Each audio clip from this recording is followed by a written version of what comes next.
इस वीडियो के लिए आई हैव टू से मैं बहुत एक्साइटेड हूँ। 3 चीज़ें मुझे बहुत पसंद है। सबसे पहला स्टॉक मार्केट, सदा को पता ही है। सेकंड फुटबॉल, टैटू बना रखा है। एंड थर्ड खाना, जो आपको मेरे साइज से शायद पता ही चल गया होगा। और मेरी फेवरेट खाने की चीज़ बताओ कहाँ से आती है? QSR रेस्टोरेंट से, क्विक सर्विस रेस्टोरेंट से, जो जंक फूड होता है, जो बिल्कुल भी हेल्दी नहीं होता। वेल, आज पूरे QSR इंडस्ट्री का एनालिसिस करेंगे और देखेंगे कौन कौन सी ब्रांड्स है, क्या कंपटीशन है, और क्या पता वीडियो के एंड में आपको एक अच्छा इन्वेस्टमेंट आइडिया मिल जाए।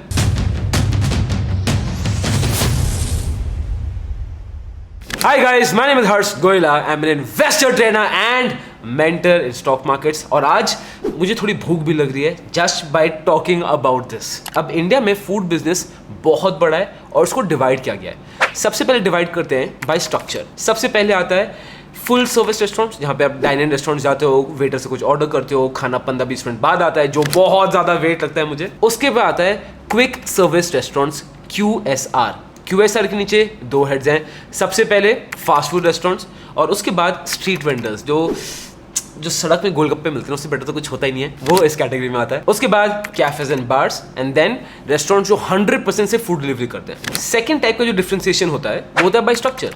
या तो वो इंडिपेंडेंट आउटलेट्स होंगे या फिर चेन्ड आउटलेट्स होंगे ना। According to FICCI report, QSR quick service restaurants सबसे ज्यादा डोमिनेंट प्लेयर्स हैं।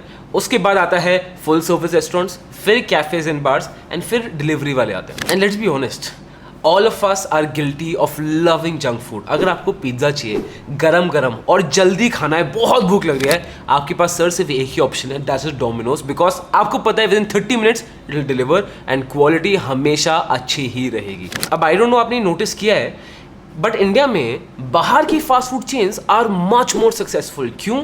जब वो आते हैं ना, they localise themselves and they localise themselves with the taste जो हमें पसंद है। पिज्जा हट की बात करते हैं, ये मोमो पिज्जा आया था, मैंने खाया नहीं है, दिखने में तो बड़ा इंटरेस्टिंग लग रहा है। फिर एक बिरयानी पिज्जा भी आया। As a matter of fact देखोगे, ये QSR रेस्टोरेंट्स ना बहुत एफर्ट भी लेते हैं वेज और नॉन वेज को सेपरेट करने के लिए। सबवे को देख लो, 2 कंप्लीटली सेपरेट है, सो दैट कि इंडियंस, क्योंकि काफ़ी कंसिडरेबल पॉपुलेशन हमारी वेजिटेरियन है, तो they should not have a guilt while coming to restaurant, तो उनका भी ख्याल रखते हैं। इनकी ग्रोथ की ना 4 मेजर रीजंस हैं।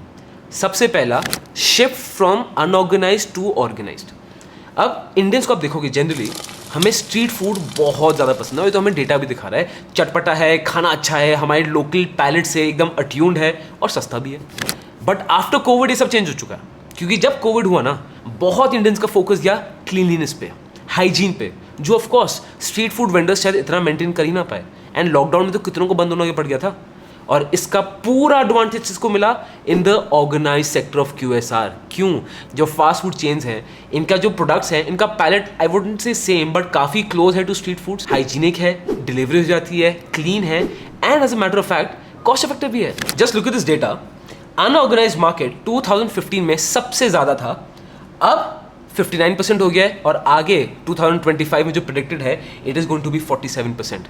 और रही बात ऑर्गेनाइज स्टैंड ऑन मार्केट की या चेन मार्केट्स की, इनका मार्केट शेयर देखो किस लेवल पे रैपिडली बढ़ा है। सेकेंड रीजन में आता है पॉपुलेशन। हम देशवासी, द डेमोग्राफिक्स ऑफ इंडिया।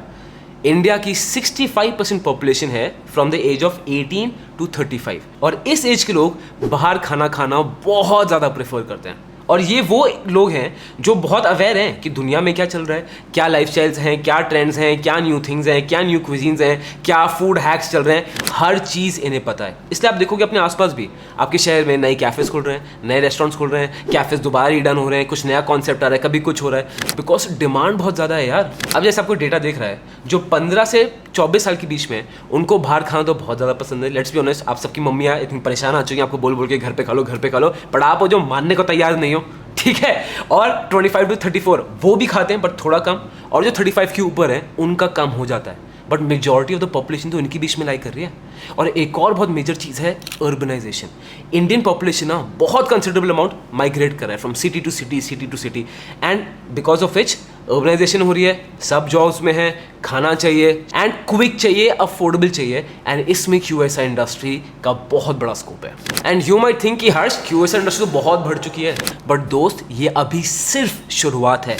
आपको ये चार्ट दिख रहा है, इंडिया कहाँ पर है, मतलब हमसे आगे ब्राज़ील है, और US कितना दूर है, और हम उस लेवल तक इस इंडस्ट्री में ईजिली पहुंच सकते हैं। बाय द वे, अगर आपका कोई फ्रेंड है जो रेस्टोरेंट बिजनेस में जाना चाहता है या कुछ फूड डिलीवरी बिजनेस में जाना चाहता है, कुछ भी, ये वीडियो से जरूर शेयर करना। आई एम 100% श्योर ये डेटा उसके बहुत कम आएगा। And fourth and the final point ये है कि इंडिया इज डूइंग वेल। हमारी इकोनॉमिक कंडीशन बेटर हो रही है, पर कैपिटा इंक्रीज कर रही है, डिस्पोजेबल इनकम जो एक्स्ट्रा पैसे बचते हैं खर्च करने के लिए वो भी बढ़ रहा है। तो डेफिनेटली इसका बहुत बड़ा एडवांटेज उठाने वाला है द QSR इंडस्ट्री। अब बात करते हैं इंडस्ट्री के टॉप शेयर्स के बारे में। सबसे पहले आता है Jubilant food works. Jubilant food works Domino's own करता है, and not only in India, ये डोमिनोज पिज्जा ओन करता है in India, Nepal, Sri Lanka and Bangladesh. Plus Popeye जो दिल्ली में नहीं आया, and I am actually very excited for Popeye. India, Bangladesh, Nepal, Bhutan इनका है। प्लस डंकिन डोनट्स भी जो इंडिया में है वो इन्हीं का है। एंड सेकंड है दिव्यानी इंटरनेशनल, याद है जिसका भी रिसेंटली IPO आया था, बहुत IPO वीडियोस में देख चुके हो। तो ये कंपनी ओन करती है franchises of Yum, of KFC, Costa Coffee, pizza Hut. Third company है वेस्ट लाइफ डेवलपमेंट्स। अब थ्रू अ सब्सिडरी ये मैकडॉनल्ड्स को ओन करते हैं southern and western part of the country में। उसके बाद आता है सफायर फूड्स, एंड ये भी इनके पास यम की फ्रेंचाइज भी है, KFC भी है, पिज्जा हट भी है एंड टाको बेल भी है। अब इन्हीं ब्रांड्स का मार्केट शेयर देखते हैं। मेजॉरिटी मार्केट 48% तो देखो यार अभी भी अनऑर्गेनाइज्ड मार्केट का ही है, बट 21% डोमिनोज का है, 21% डोमिनोज का है, 11% मैकडॉनल्ड्स का है, 10% KFC का है, 6% सबवे का है और 11% है बर्गर किंग का। और रही बात स्टोर काउंट की, मेजॉरिटी अगेन वो अनऑर्गेनाइज्ड ब्रैकेट में आ जाएगा। डोमिनोज का है 19%, सबवे का है 10%, मैकडॉनल्ड्स का है 7%, KFC का है 6% एंड बर्गर किंग का है 3%। अब इस महा QSR बैटल के फाइनेंशियल्स को कंपेयर करते हैं। Sales growth for the past 3 years Jubilant Foods का है 7.25%, दिव्यानी इंटरनेशनल का है 16.72%, वेस्ट लाइफ का है 3.99% एंड सफायर फूड्स का है 12.98%। तो क्लियरली विनर यहाँ पे दिव्यानी इंटरनेशनल है। Profit growth for the past 3 years देखते हैं। जुबिलेंट का है 10.32%, दिव्यानी इंटरनेशनल का है 56.96%, वेस्ट लाइफ का मुझे डिफरेंट सोर्सेज में डिफरेंट डेटा नजर आ रहा है इसलिए मैं इसको यहाँ से हटा रहा हूँ, नॉट एप्लीकेबल कर रहा हूँ, एंड सफायर फूड्स का है 44.7%। So clearly again Divyani international winner. ROE में बात करें, अब मैं इसको थोड़ा जल्दी करने वाला हूँ। 24%, 42%, -2.3%, 6.15%, again Divyani is the winner. ROCE में 21.06%, 15.98%, 4.83% एंड 8.84%। डोमिनोज मतलब Jubilant foods is the winner. मैं कभी कभी डोमिनोज को जुबिलेंट फूड्स, आप समझ गए ना, एक ही बात है। फिर डेट इक्विटी में आप देखोगे सबसे कम है सफायर फूड्स का।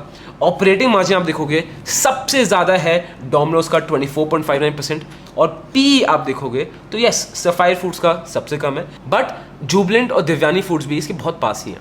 अब अगर मैं सिर्फ इन फाइनेंशियल्स को देखूं तो क्लियरली विनर आता है दिव्यानी इंटरनेशनल, सेकंड नंबर पे आता है जुबिलेंट फूड वर्क्स, थर्ड में आता है sapphire foods end of course third में है वेस्ट लाइफ डेवलपमेंट्स। बट अगर आप दूसरे फैक्टर्स को भी लोगे, market share, store count, domination, top level management, for me at least Jubilant foods would be the choice. ये है पूरा स्टॉक कंपैरिजन, आपको क्लियरली दिख रहा है कि देखो वेस्ट लाइफ ने सबसे ज्यादा आउट परफॉर्म किया है, जुबिलेंट फूड्स है नंबर सेकंड में, दिव्यानी निफ्टी के आसपास ही है, वो जो कैंडलस्टिक में आपको दिख रहा है वो निफ्टी है, फिर सफायर ने उसके नीचे ही अंडर परफॉर्म किया है। एंड अगेन दिव्यानी सफाई तो रिसेंटली IPOs आए थे, तो यू कैन ये भी बोल सकते कि अभी बहुत ही हाइप में IPOs आए थे। एंड जुबिलेंट फूड्स की ना नेगेटिव रिटर्न्स क्यों है, बिकॉज उनका CEO का प्रॉब्लम चल रहा था, इनका पंगा चल रहा था। By the way if you want CEO पे वीडियो चाहिए जुबिलेंट फूड्स पे, नीचे लिख दो CEO प्रॉब्लम, लिख दो और लिख रहे हो तो सब्सक्राइब जरूर कर देना, हमें बहुत अच्छा लगता है। और अगर आपको इस वीडियो को देख के मजा आया, बोलते हर्ष मुझे ऐसी एनालिसिस और चाहिए, एक चैनल जो आपको आई नो इट अच्छा लगेगा,